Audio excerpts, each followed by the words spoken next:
Buongiorno, bentornati con l'informazione di Telefriuli con il nostro contenitore a voi la linea diretta e contributi dal territorio. Identity Card è un progetto pilota che ha lo scopo di sostenere il commercio nelle aree più interne della montagna. L'iniziativa è stata presentata in Camera di Commercio a Udine. Per noi l'ha seguita Isabella Gregorato. Vediamo.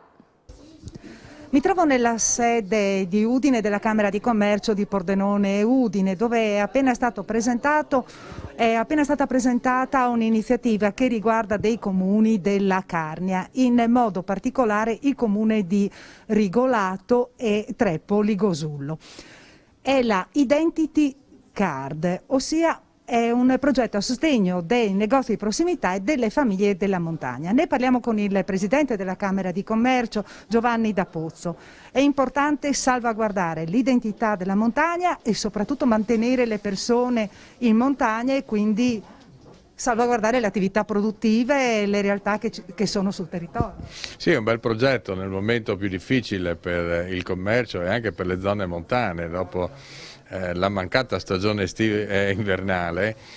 Questa iniziativa l'abbiamo subito presa in carico assieme ai sindaci dei comuni di Rigolato e di Treppo, perché riteniamo che sia un'iniziativa che va sia a valorizzare quello che è il proprio territorio, ma va ulteriormente a far capire quanto importante è mantenere nei piccoli comuni le attività commerciali, perché hanno sì una valenza economica, ma soprattutto di tipo sociale.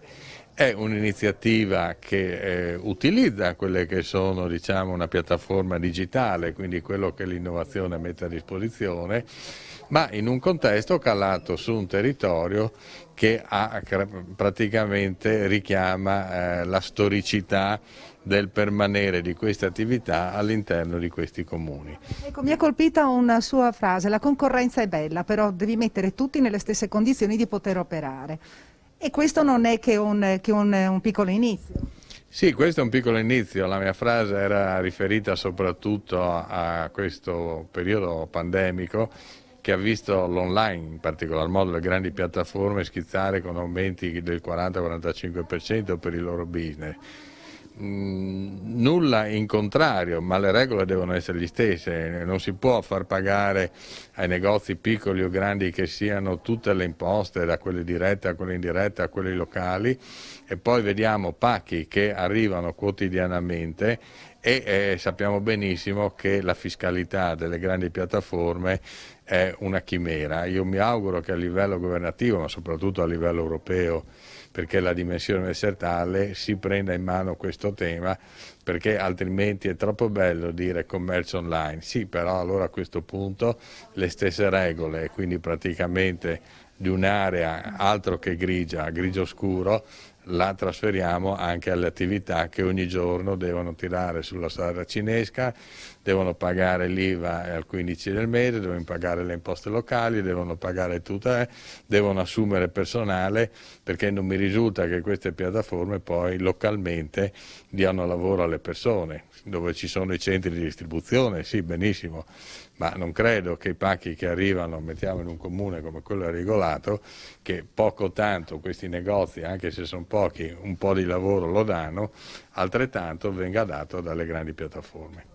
Ecco, con noi c'è anche il sindaco appunto di Rigolato, Fabio D'Andrea. Per il momento coinvolti nel suo comune 4 negozi, 4 attività commerciali, altrettante anche nel comune di Treppo Ligosullo. Questo è un inizio, perché avete dovuto andare incontro praticamente a tante difficoltà, anche per quanto riguarda la piattaforma. Internet arriva e non arriva in montagna. Questa è stata una grossissima difficoltà, ovviamente, con la quale siamo confrontati. Tutti i comuni di montagna soffrono di questo deficit che si aggiunge poi a tutta una serie di altre problematiche. Ecco, e tra l'altro c'è un continuo abbandono della montagna. Voi in poco tempo avete perso almeno il 20% della popolazione, quindi l'identity card va anche in questa direzione. Certamente, noi siamo una vera area interna, siamo un comune tra quelli che soffrono di più, ma tutta la Carnia e tutte le valli del Natisone, del Torre soffrono questo degrado dal punto di vista demografico. Questa iniziativa tende a rafforzare un rapporto tra il commerciante e l'utente, mette nelle condizioni di ricreare una forma di socialità nel momento in cui uno si reca personalmente e naturalmente abbattere quel gap anche in termini economici che finora c'era, perché nel momento in cui io vado in un supermercato di città risparmio il 15-20%, oggi questo gap non esiste più, quindi sono le condizioni per ripartire, per riprendere. Ecco, in sostanza Identity Card ti consente di spendere, cioè di avere uno sconto del 15% nei negozi appunto di vicinato.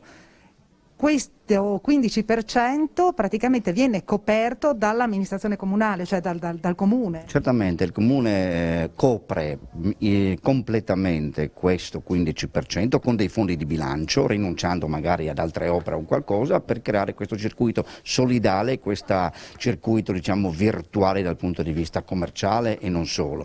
Per cui immediatamente nel momento in cui uno va a fare la spesa con una semplice strisciata a mo' di bancomat raccoglie il frutto desiderato che è il 15% immediato di sconto.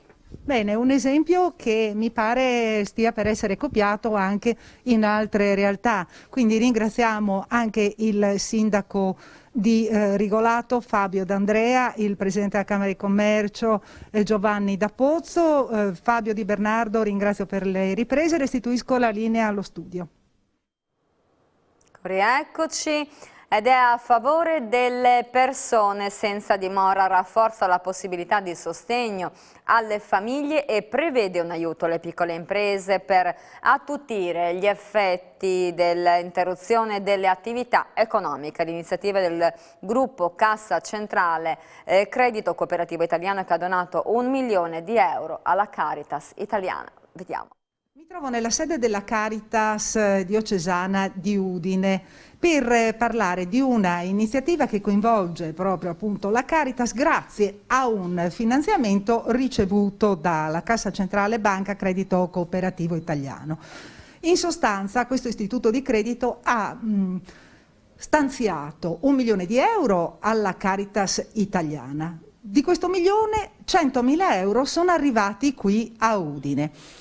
Praticamente la Caritas diocesana di Udine ha individuato 2 linee di intervento, famiglia e azienda. A livello nazionale invece ce ne sono 3 e sono compresi anche gli aiuti per chi non ha una fissa dimora. In modo particolare, e ne parliamo con Luca Picco, che è coordinatore delle attività di microcredito appunto della Caritas diocesana di Udine. In particolare per le famiglie, che cosa avete intenzione di fare con appunto investendo 100.000 euro? Beh, allora innanzitutto saranno 80.000 euro perché poi 20.000 euro saranno per un'altra progettualità sulle microimprese, quindi questi 80.000 euro andranno all'aiuto appunto delle famiglie e andranno a innestarsi sugli aiuti che già l'Arcidiocesi di Udine tramite diciamo, i centri foraniali aveva distribuito grazie a dei fondi della CEI. Quindi andremo a aiutare le famiglie principalmente per quello che sono i problemi quotidiani, quindi che possono essere legati ai problemi di mancati fondi per le locazioni, quindi affitti arretrati, bollette arretrate, ma sarà anche uno spazio dedicato, ci sarà uno spazio dedicato anche a eventuali problemi nell'acquisto dei device per la didattica a distanza, perché durerà ancora parecchio.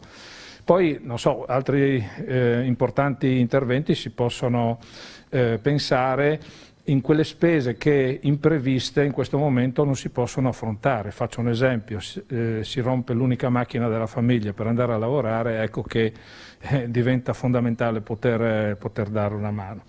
Le famiglie in questo momento ci stanno chiedendo interventi e stanno arrivando nuove famiglie, quindi noi grazie ai centri di ascolto, ai 10 centri di ascolto che abbiamo sul territorio dell'Arcidiocesi, abbiamo dato indicazione a che si cerchi di andare a catturare queste nuove, chiamiamole così, povertà. Ecco, situazione che si è creata appunto con il Covid, ma sta anche l'occupazione, la mancanza di occupazione, la perdita del posto di lavoro, e questo è uno dei motivi che sta mettendo in ginocchio tante famiglie. Beh, è chiaro, noi non siamo fuori dalle dinamiche di tutto il resto d'Italia e d'Europa. Certo, la mancanza di occupazione sta facendo veramente emergere i problemi in maniera più, oserei dire, evidente. Diciamo che un altro fattore che vediamo è proprio che è stato anche rilevato a livello nazionale, che sono le donne che stanno soffrendo maggiormente questa situazione, e quindi adesso come mai dobbiamo assolutamente aiutare, perché proprio c'è una necessità anche di dare un segnale, perché la difficoltà può essere temporanea, e quindi la Caritas non è più quel luogo dove si arriva all'ultima spiaggia, ma dove si può costruire anche un piccolo percorso. Ecco, e proprio in questa direzione va anche l'aiuto alle piccole imprese. Sì, perché la piccola impresa, spesso magari quella uninominale, ha trovato difficoltà, soprattutto in certi settori dove si è fermata l'attività ed è mancato immediatamente il reddito. Anche i ristori insufficienti. Insufficienti o che arrivano in ritardo, o comunque che non sono sufficienti alla situazione magari che in quel momento, in quella ditta, chiamiamola così, che è familiare, subentra un altro problema. Quindi noi, insieme alla Caritas di Gorizia e di Pordenone, per questo specifico settore delle microimprese, cercheremo di andare incontro proprio a queste esigenze, anche eventualmente intervenendo su situazioni anche momentanee di difficoltà di liquidità. Bene. Ringraziamo per il suo intervento Luca Pico della Caritas Diocesana di Udine. Ringrazio anche Fabio Di Bernardo per le riprese e restituisco la linea allo studio. Grazie a Isabella Gregorato, qualche istante di pubblicità e torniamo subito con voi.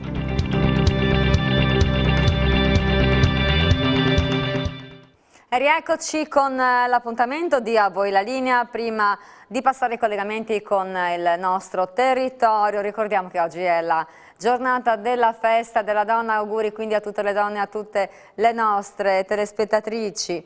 C'è stato spazio anche per una storia della nostra regione nella cerimonia che si è svolta questa mattina al Quirinale per la giornata internazionale della donna.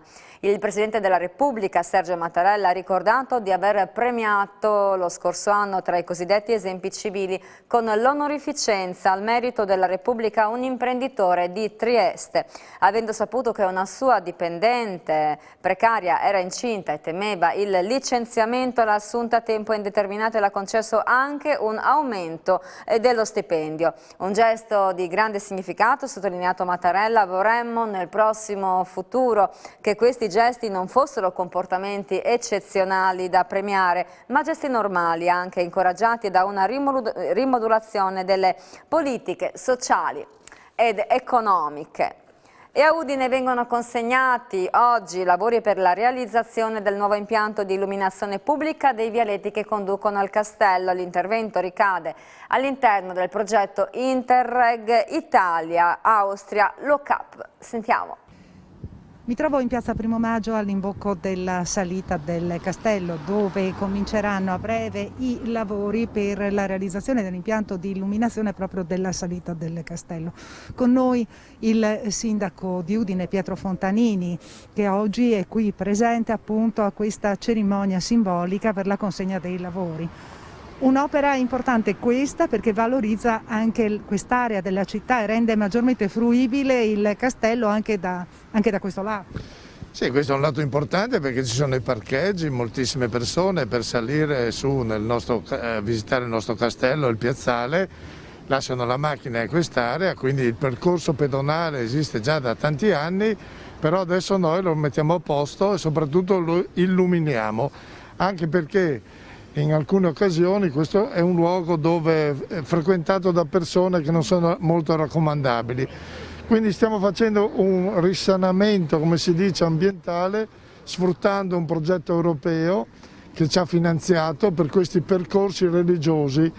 Sopra c'è la chiesa più antica di Udine, Santa Maria di Castello, davanti a noi c'è la chiesa della Madonna delle Grazie e poi c'è la chiesa di San Francesco, che anche questa è molto antica e si trova nel centro della città.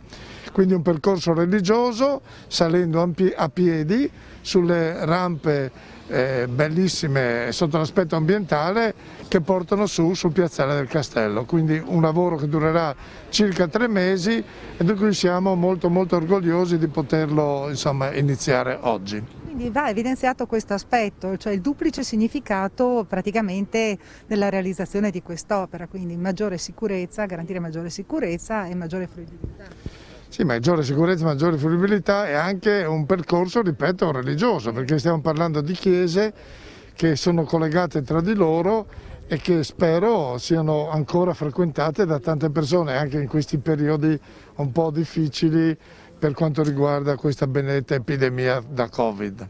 Ecco, con noi anche il vice sindaco di Udine, Loris Michelini, alcuni particolari tecnici, intanto quanti punti luce saranno realizzati qui su sito? Allora, questo è un progetto europeo, un progetto Look Up, nel quale partecipano praticamente Vicenza, le Suore Orsoline, partecipano anche la parte sud del Sud Tirolo, Linz e il comune di Udine. Verranno realizzati 29 punti luce in pali che hanno un'altezza di quasi 3 metri, quasi 2,89, e poi ci saranno 8 mensole, sostanzialmente punti che verranno ancorati ai muri attualmente esistenti, più verrà rifatto anche una parte da ciottolato dove manca. Come si diceva, è un progetto interreligioso, proprio perché qui abbiamo il santuario della Madonna delle Grazie, molto frequentato e molto importante. Abbiamo la chiesa più antica della città e abbiamo anche San Francesco, quella parte archeologica che verrà rimessa a posto per quello che sarà possibile mettere a posto con questo intervento. Il Comune interviene con una 74.000 euro, il progetto complessivo di 356.000 euro. Io devo ringraziare, devo dire la verità, gli uffici Era Luce che ha fornito l'impresa Cardozzo, che è un lavoro Cardazzo talmente importante che ci vuole molta professionalità, non si può sbagliare, ecco perché è importante. I tempi di realizzazione sono sui 3 mesi e in più devo ringraziare gli uffici, l'ingegner Pittino e l'ingegner Fiorito, che hanno veramente dato l'anima per fare questa. Un'ultima curiosità, ma l'illuminazione come sarà fatta? Sarà a pavimentazione? No, ci sono i 29 pali, abbiamo detto, dall'alto, quindi i fili verranno tracciati all'interno, proprio verrà nella parte più estrema vicino, quindi non andranno nel mezzo del sentiero, saranno nella parte laterale, quindi meno invasivi possibili, e anche il collegamento via muro sarà tra una parte libera e l'altra, quindi non si noterà. Questo è importante perché con la sovrintendenza siamo stati autorizzati proprio perché il modo di procedere, il progetto e l'impresa sono all'avanguardia su questo punto di vista. Ecco, vorrei sentire un'ultima battuta da parte dell'assessore Giulia Manzan. Ecco, anche il fatto di poter disporre di questi progetti Interreg aiuta anche per altra progettualità in città? Beh, certo, come dicevo prima, questo è uno dei tanti progetti della Comunità Europea che ha attivo il Comune di Udine e oggi vediamo effettivamente le ricadute sul territorio comunale, cioè andremo a toccare con mano quello che questi progetti europei portano. In questo caso una dotazione finanziaria di oltre 350.000 euro, in particolare per l'intervento dell'illuminazione con 106.000 euro, più naturalmente cofinanziato dall'amministrazione di Udine, perché nella sua visione appunto di attirare sempre di più turisti e pellegrini, ovviamente più si va a riqualificare, a dare maggiore servizio ai luoghi di fede, di culto, patrimonio della nostra città, maggiore è l'attrattività che questa città potrà portare. Bene, e dalla salita del castello di Udine, qui da piazza Primo Maggio è tutto, grazie a Fabio Di Bernardo, restituisco la linea allo studio. Grazie Isabella Gregorato, adesso andiamo nel Friuli occidentale, è stato inaugurato infatti nella ex area Seleco, ora Rialasco Park di Vallenoncello a Pordenone, aromi e sapori, People Restaurant sarà al servizio di circa 2000 dipendenti delle aziende del territorio ma anche di alcuni comuni cittadini e in futuro sarà aperto anche un asilo nido, sentiamo.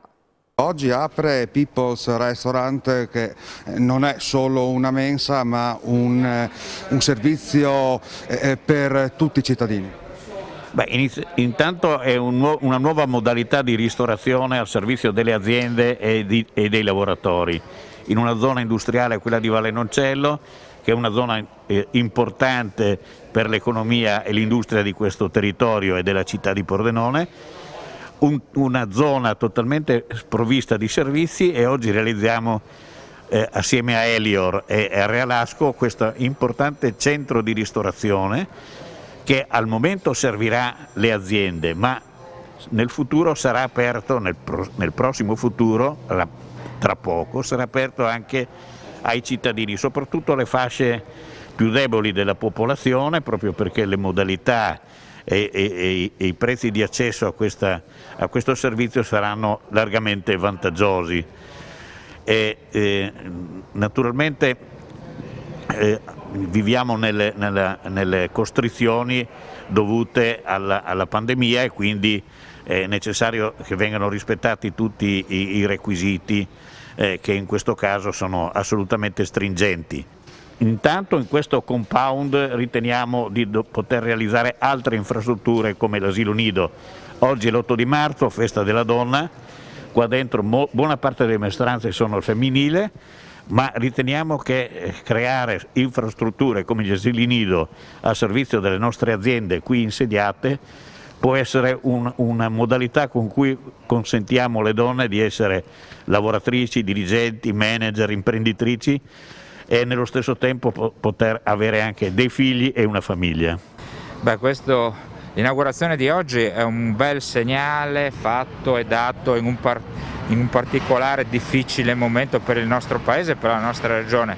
È una zona industriale che si arricchisce, come diceva giustamente lei, di un servizio, di una mensa, quindi per le imprese, per gli operai ma anche per la collettività. Una provincia, io la chiamo ancora così, quella di Pordenone, che si è dimostrata per l'ennesima volta frizzante, attiva, avanti per quanto riguarda il sostegno agli utili delle imprese del nostro territorio. Un'industria ha dimostrato la propria presenza e anche la propria sensibilità nei confronti del territorio pordenonese. Siamo nella zona industriale di Pordenone, siamo in una zona industriale che grazie a Dio nonostante la crisi pandemica continua a garantire numeri importanti, quindi l'attrazione manifatturiera di questo territorio viene confermata, però questa è un'iniziativa che non servirà esclusivamente alle industrie, alle maestranze, ai dipendenti delle aziende ovviamente anche di una zona molto trafficata, ma ha un senso comunitario, cioè di dare una risposta ad un prezzo assolutamente accessibile a tutte le famiglie che in questo momento si trovano in difficoltà. La pandemia ha comportato delle grosse difficoltà dal punto di vista sanitario, ma anche gli aspetti di carattere sociale ed economico non sono assolutamente indifferenti. Oggi si completa un altro pezzo per il recupero dell'area ex Seleco. Cosa c'è ancora da fare? E adesso gli ultimi tasselli sono proprio il recupero delle ultime palazzine di uffici dove stiamo valutando dei centri di ricerca e sviluppo o delle situazioni di uffici diciamo in coworking. Stiamo lavorando su questo.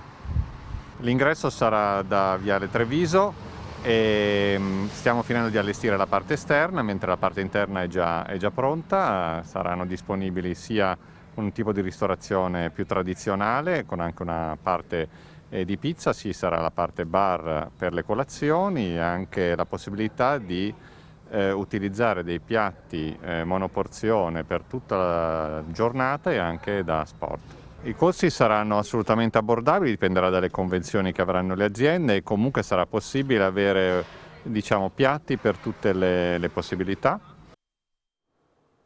E grazie a Uberlonder, l'ultimo servizio per voi la linea. L'informazione torna in diretta su Telefriuli con il TG delle 16:30. Un buon pomeriggio.